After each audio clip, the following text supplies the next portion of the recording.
Hello friends, വളരെ എളുപ്പത്തിൽ തയ്യാറാക്കാൻ പറ്റുന്ന ഫിഷ് ബിരിയാണി എങ്ങനെയാണ് ഉണ്ടാക്കുന്നതെന്ന് നോക്കിയാലോ. അതിനായിട്ട് അധികം മുള്ളൊന്നുമില്ലാത്ത ഏതൊരു മീൻ വേണമെങ്കിലും ഇതിനെടുക്കാവുന്നതാണ്. ഞാനിവിടെ മീനെല്ലാം നന്നായിട്ട് കഴുകി വൃത്തിയാക്കി ചെറിയ ചെറിയ പീസസ് ആയിട്ട് മുറിച്ചെടുത്തിട്ടുണ്ട്. ഇതിലേക്ക് ഇഞ്ചി വെളുത്തുള്ളി പേസ്റ്റ്, ആവശ്യത്തിന് ഉപ്പ്, മഞ്ഞൾപ്പൊടി, മുളക് പൊടി, ഫിഷ് മസാലയും കൂടി ചേർത്ത് കൈകൊണ്ട് നന്നായിട്ടൊന്ന് തിരുമ്മി യോജിപ്പിച്ച് ഒരു 30 മിനിറ്റോളം റെസ്റ്റ് ചെയ്യാൻ വെക്കാം. മീനിൽ മസാല എല്ലാം പിടിച്ചു കഴിഞ്ഞാൽ ഇത് തിളച്ച എണ്ണയിലേക്കിട്ട് വറുത്ത് കോരി എടുക്കാവുന്നതാണ്. അധികം ക്രിസ്പി ആയിട്ട് ഫ്രൈ ആവേണ്ട ആവശ്യമില്ല. ഒരു മീഡിയം ലെവലിൽ കുക്കായി കിട്ടിയാൽ മതിയാവും. അധികം ഫ്രൈ ആയി വന്നാൽ ഇത് പൊടിഞ്ഞു പോകാൻ സാധ്യതയുണ്ട്.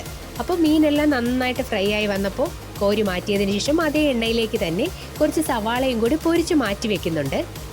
സവാളയും കൂടി പൊരിച്ചു കഴിഞ്ഞാൽ ആ എണ്ണയിൽ നിന്ന് അല്പം എടുത്ത് വലിയൊരു പാനിലേക്ക് ഒഴിച്ച് പെരിഞ്ജീരകം ഇട്ട് പൊട്ടിച്ചതിന് ശേഷം ചെറുതായിട്ട് അരിഞ്ഞു വെച്ചിരിക്കുന്ന സവാളയും ഇഞ്ചി വെളുത്തുള്ളി പേസ്റ്റും കൂടി ചേർത്ത് നന്നായിട്ടൊന്ന് വഴറ്റി കഴിഞ്ഞാൽ ഇതിലേക്ക് അരിയുടെ ഇരട്ടി വെള്ളവും ആവശ്യത്തിന് ഉപ്പും കൂടി ചേർത്ത് നന്നായിട്ട് തിളച്ച് വരുമ്പോൾ കഴുകി വൃത്തിയാക്കി ഊറ്റി വെച്ചിരിക്കുന്ന അരി ഇതിലേക്ക് ചേർത്ത് മൂടി വെച്ചൊന്ന് കുക്ക് ചെയ്തെടുക്കാവുന്നതാണ്.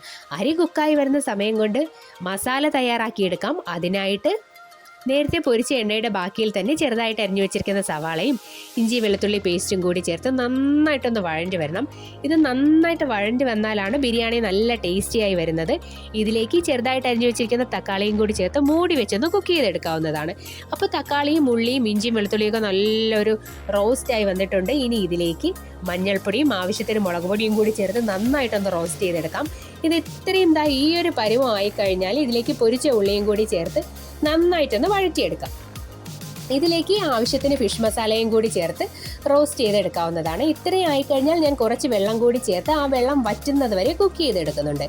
ഇനി ഇതിലേക്ക് ഫ്രൈ ചെയ്ത് വെച്ചിരിക്കുന്ന ഫിഷും കൂടി ചേർത്ത് ഒരു 5 മിനിറ്റോളം ഗ്യാസ് സ്റ്റോപ്പിൽ വെച്ച് കൊടുത്താൽ ഈ ഫിഷിൽ മസാലയെല്ലാം നന്നായിട്ടൊന്ന് കോട്ടായി കിട്ടും. ഈ സമയം കൊണ്ട് അരി ഒരു 1/4 ഭാഗം വെന്ത് കിട്ടിയിട്ടുണ്ട്. മുഴുവനായിട്ട് വേവിച്ചെടുക്കുന്നില്ല. അപ്പോൾ ആ വെന്ത ബിരിയാണി ചോറ് മറ്റൊരു പാത്രത്തിലേക്ക് മാറ്റിയതിന് ശേഷം ചോറ് വേവിച്ച പാത്രത്തിൽ തന്നെയാണ് ഞാൻ ലെയർ ചെയ്യുന്നത്.